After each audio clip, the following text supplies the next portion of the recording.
Well, good afternoon, church. Pastor Steve here. It has been a great summer, but a little unusual in terms of my schedule being in the office. Pastor Mike and I got to be in Florida last week at the national conference for the Missionary Church and just delighted at what God is doing there in his great work of healing and restoration and really vision for the future. Speaking of Pastor Mike, it was his birthday yesterday, and happy belated birthday, Mike. I can't begin to say how indebted we are as a church to Mike's service, Mike's leadership.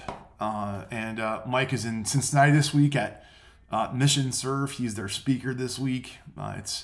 Mike is very much exactly where he wants to be, serving and telling others about Jesus. So Mike, have a great week, man. Happy belated birthday. Mike's ordination service in the Missionary Church is going to be coming up 2 weeks from yesterday. So plan on being here for that time of celebration and really commissioning for Pastor Mike.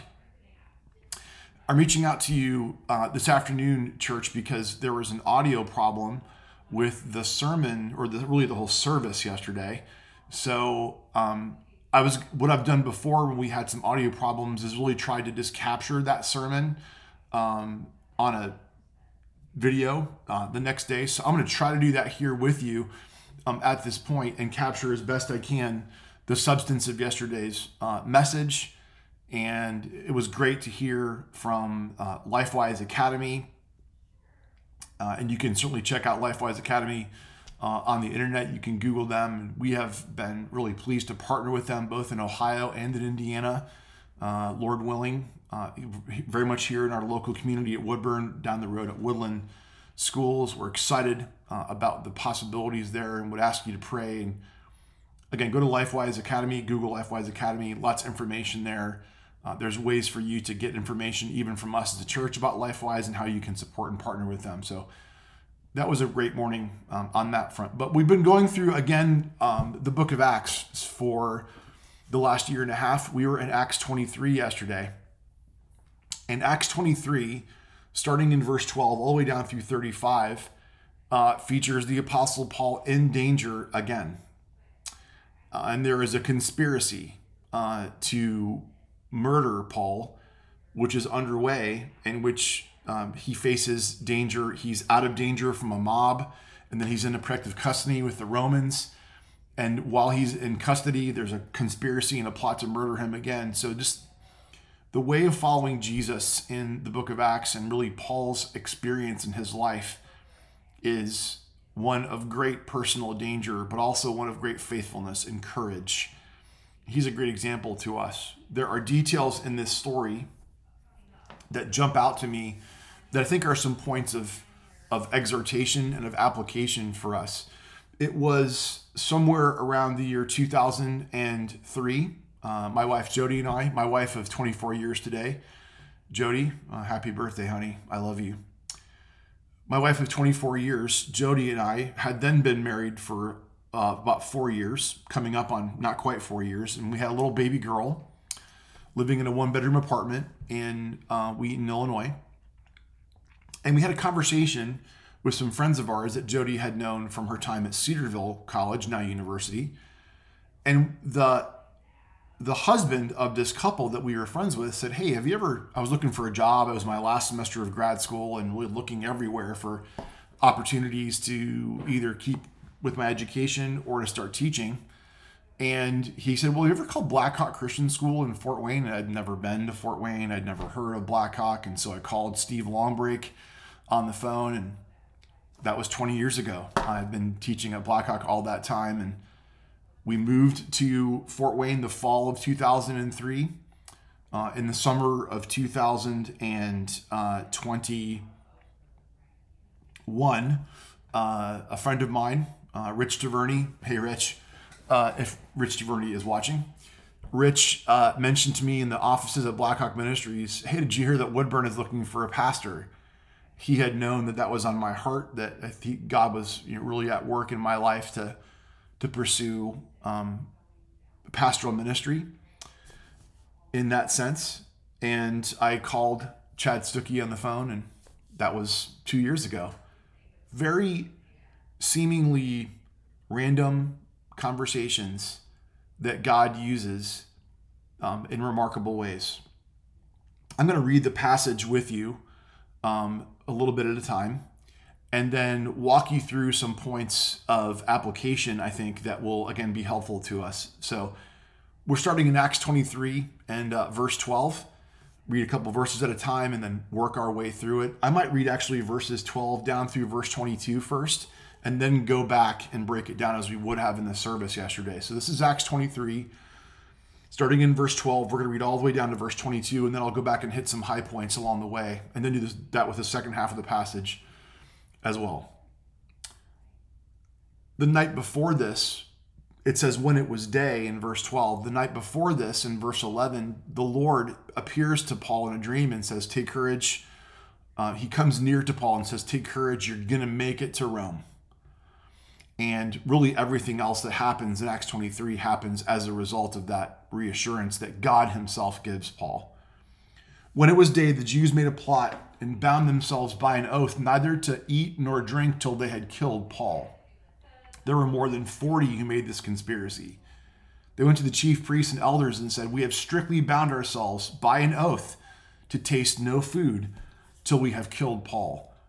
Now, therefore, you, along with the council, give notice to the tribune to bring him down to you, as though you were going to determine his case more exactly, and we are ready to kill him before he comes near. I might pause there for a second and kind of walk you through what we've seen so far. It's mentioned 3 times that they want to kill Paul, these conspirators. They have taken an oath. They would have literally called curses on themselves. If they don't, they're not going to eat or drink until they kill Paul. They go before the chief priests and the elders, and they say, hey, pretend as though you're going to get more information. And then when Paul is being transported from where he is in the Roman garrison to the meeting place of the council, they would ambush him and kill him. That's the idea. Verse 16. The son of Paul's sister heard of their ambush, so he went and entered the barracks and told Paul. Paul called one of the centurions and said, take this young man to the tribune. He has something to tell him. So he took him and brought him to the tribune and said, Paul the prisoner called me and asked me to bring this young man to you, as he has something to say to you. The tribune took him by the hand and going aside asked him privately, what is it that you have to tell me? He said, the Jews have agreed to ask you to bring Paul down to the council tomorrow, as though they were going to inquire somewhat more closely about him. But do not be persuaded by them, for more than 40 of their men are lying in ambush for him and have bound themselves with an oath, neither to eat or drink till they have killed him. And now they are ready, waiting for your consent. The tribune dismissed the young man, charging him, tell no one that you have informed me of these things. Paul's nephew, the son of his sister, overhears about this plot. We don't know much about Paul's family. We know from the Gospels something about the other disciples and their family. Of course, there are brothers, and we know Peter has a mother-in-law, but nothing about Paul. We know he was born in Tarsus, which we'll find out later on is in a region called Cilicia. But we don't know anything about his family. It would not be too difficult to imagine that all the things that he has endured, all of the shame heaped upon him by his Jewish countrymen up until this very moment, would cause his Jewish family to be reluctant regarding time spent with him. But somehow his nephew, there's still some affection there. And so he hears about this plot and he's able to go visit Paul in the jail and share with him in the place where Paul is being kept for protective custody. He goes and tells Paul about it, and then Paul sends him off to the tribune. It's interesting what the young man says to the tribune. He says, don't be persuaded by these people who are plotting and scheming these things. Don't be persuaded by them. I think that we can be very easily persuaded, especially when we want something to be true. We live in an age, dear church, we live in an age of disinformation. And there are things that you're going to hear from whatever source you might hear them that maybe even you want to be true. But there is a way to have discernment about the information coming your way as you consider the source, as you consider why would this person want to make me feel angry or anxious, what's in it for them? Don't be persuaded. There's a really clear call in the scriptures to have discernment, and that is a muscle that you can exercise, and you can train yourself to have discernment, to check other sources, to be mindful of what you're reading. And again, what would the motivation be for someone to make me feel this way? This plot to kill Paul has been laid out before us. It happens in this passage about 5 times. And Luke is just building the tension. He's building this, the drama in the course of his narrative and retelling of this event. But I want to go back to where I started, and that somehow Paul's nephew overhears about this plot. Somehow it reminds me of Ruth, and she happened to be gleaning in the fields of Boaz, as if it was by accident. Everything in our lives, this is the first point of application about what happens to us. Even the smallest details of our lives are in God's hands. They're directed by him. Nothing surprises him. Nothing can thwart his plans. There is no one who God has never been disappointed, or God has never been frustrated. No one can frustrate his plans.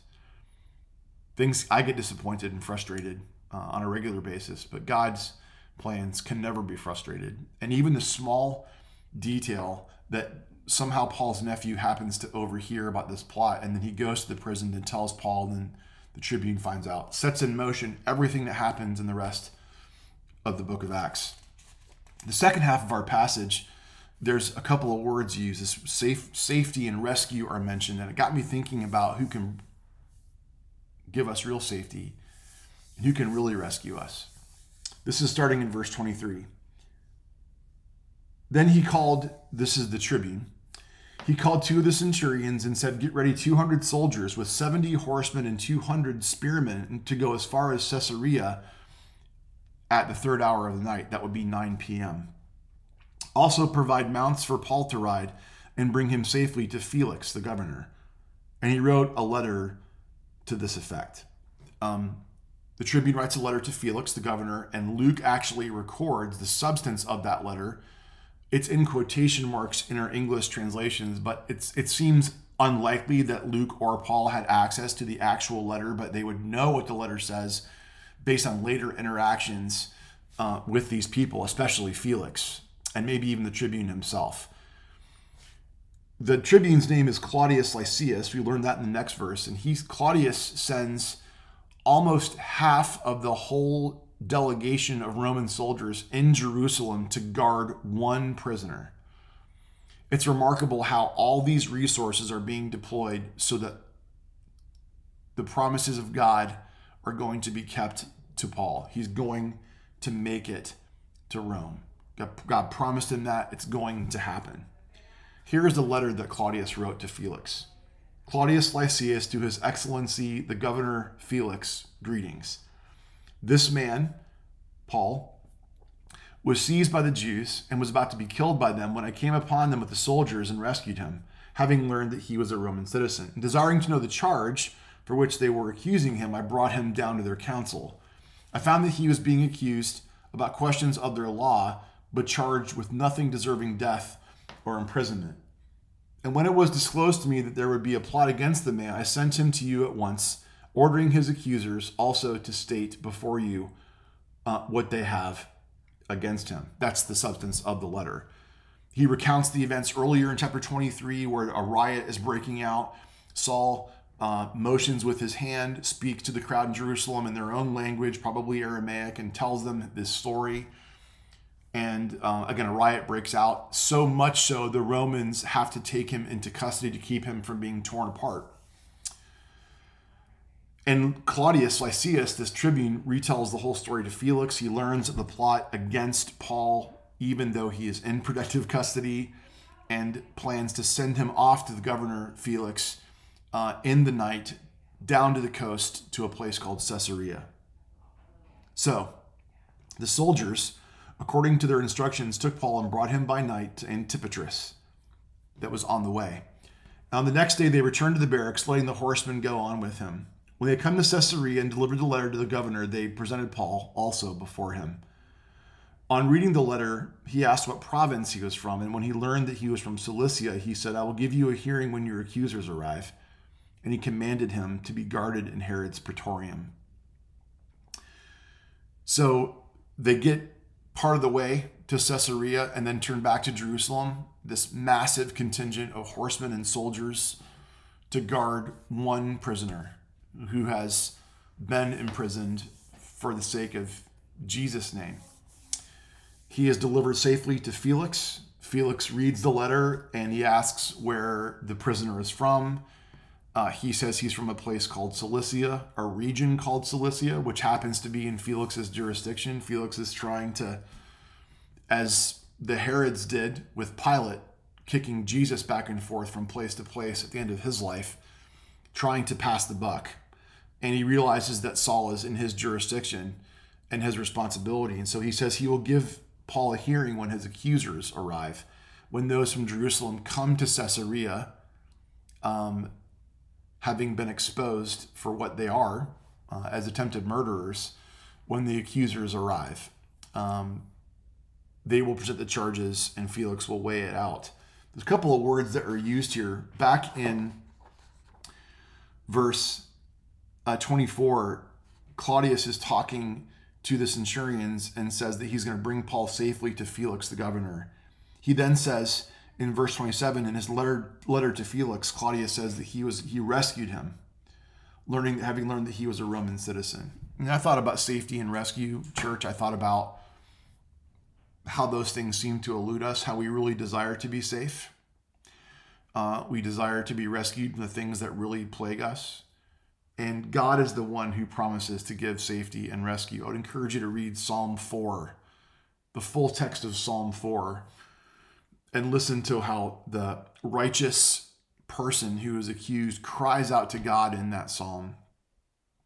The takeaway here, the application, is that God is always faithful to his promises, and he will always be faithful to his promises. He will give us safety. He's the only one that can truly make us safe, only one that can truly give us rescue. I thought about the song from Matt Redman, you alone can rescue, you alone can save, you alone can lift us from the grave. You came down to find us, let us out from death.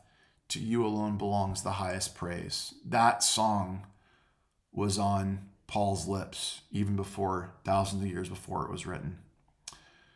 So church, the things that happen in our lives, all the details are under his control and under his direction, his sovereignty. And the one that can provide safety and rescue, and God's promise to do so, to give us safety and rescue, that promise has been kept and it will always be kept. I want to leave you today with these words from Psalm 18 that have been a great encouragement to me and really illustrate that second point, that God will keep his promises. He sent from on high. He took me. He drew me out of many waters. He rescued me from my strong enemy and from those who hated me. They were too mighty for me. They confronted me in the day of my calamity, but the Lord was my support. He brought me out into a broad place. He rescued me because he delighted in me. This is what God has done and what he can do in and through and for us. So, dear church, the way through conspiracy is God is sovereign, and the safety and rescue that we so desperately want and need is available to us in him.